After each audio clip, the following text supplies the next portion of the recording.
इंदौर में 100 रुपए के स्टाम्प नोटरी पर प्रतिबंध के फैसले के विरोध में स्टाम्प वेंडर कलेक्टर कार्यालय जन सुनवाई में पहुंचे और आदेश वापस लेने की मांग की, लेकिन कलेक्टर आशीष सिंह ने साफ इनकार करते हुए कहा कि यह आदेश आगे भी जारी रहेगा।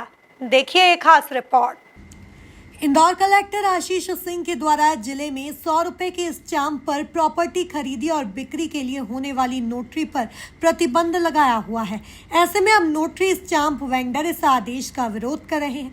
बड़ी संख्या में स्टाम्प वेंडर और वकील आज कलेक्टर की जन सुनवाई में पहुंचे और उन्होंने कलेक्टर आशीष सिंह से आदेश वापस लेने की मांग की है। उनका कहना है कि केंद्र सरकार और सुप्रीम कोर्ट की गाइडलाइन में इस तरह का कोई उल्लेख नहीं है। उनका कहना है कि 100 रुपए के स्टाम्प पर पक्षकार के द्वारा सिर्फ डील की जाती है, लेकिन इसके बाद यह रजिस्टर कार्यालय जाकर बकायदा प्रक्रिया को पूरा करते हैं। माननीय कलेक्टर साहब ने 28/5/2025 को एक आदेश जारी करा है, जिसमें उन्होंने भारतीय नागरिक सुरक्षा अधिनियम की धारा 163 के अंतर्गत ये आदेश पारित करा है कि 100 रुपये मूल्य से कोई भी संपत्ति है उसकी नोटरी रजिस्टर वो तस्दीक नहीं कर पाएंगे, नोटराइज नहीं कर पाएंगे। तो मैंने माननीय कलेक्टर के सामने अपना एक नोटरी महोदय के सामने समक्ष हाथ में आकर एक प्रतिनिधित्व किया है और उसमें माननीय हाईकोर्ट और सुप्रीम कोर्ट के जजमेंट पेश किए हैं, जिसमें कोर्ट ने कहा है कि कन्वेंस और एग्रीमेंट टू सेल में अंतर होता है। कन्वेंस वो होता है जिसमें कि पूरा प्रतिफल दे दिया जाता है, कब्जा दे दिया जाता है और जिसमें रजिस्ट्री की जाती है, तो वो स्वाभाविक है, वो अधिकार रजिस्ट्रार को है। लेकिन कई ऐसे मामले आते हैं जिसको नोटरी के सामने सिर्फ पक्षकार जाता है कि साहब हमने हमारा ये एग्रीमेंट कर लिया है, हमने इतना रुपये का लेन देन करा है, बाकी रुपये हम रजिस्ट्रार के सामने देंगे और रजिस्ट्री करा लेंगे। तो ऐसे दस्तावेज को नोटरीकरण से रोका नहीं जा सकता और नोटरियों को कंट्रोल करने का अधिकार माननीय कलेक्टर साहब को नहीं है, क्योंकि वो एक प्रशासनिक पोस्ट है, एक न्यायिक पोस्ट है, जिसका जो है वो निर्माण या जिनका अपॉइंटमेंट जो है वो गवर्नमेंट ऑफ इंडिया के द्वारा और विधि विभाग के द्वारा होता है।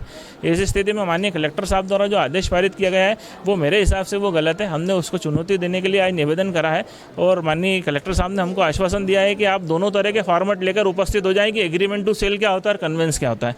तो वो फॉर्मेट लेकर हम 2-3 दिन बाद आएंगे, उसके बाद जो भी कलेक्टर साहब करें, नहीं तो फिर हम हाईकोर्ट में चुनौती देंगे। वह इस मामले में कलेक्टर आशीष सिंह का साफ कहना है कि लगातार देखने में आ रहा है कि कुछ लोगों के द्वारा अचल संपत्ति को रजिस्ट्री के आधार पर क्रय विक्रय न करते हुए नोटरी के आधार पर क्रय विक्रय कर लिया जाता है। इससे कई लोग धोखाधड़ी का शिकार हो जाते हैं। साथ ही इससे अवैध कॉलोनियों को भी बढ़ावा मिलता है। ऐसे में 100 रुपए के स्टाम्प पर होने वाली नोटरी पर प्रतिबंध लगाया हुआ है, जो आगे भी जारी रहेगा। और देखिए, नोटरी स्टाम्प वेंडर का ये कहना है कि जो अभी हमारे द्वारा प्रतिबंधात्मक आदेश निकाला गया है, तो निश्चित रूप से खरीद बिक्री प्रतिबंधित है और नहीं होनी चाहिए, इस पर वो भी सहमत हैं। उनका कहना है कि अगर कोई पैसे का लेन देन हो रहा है जिसको नोटराइज करने की अनुमति दी जानी चाहिए।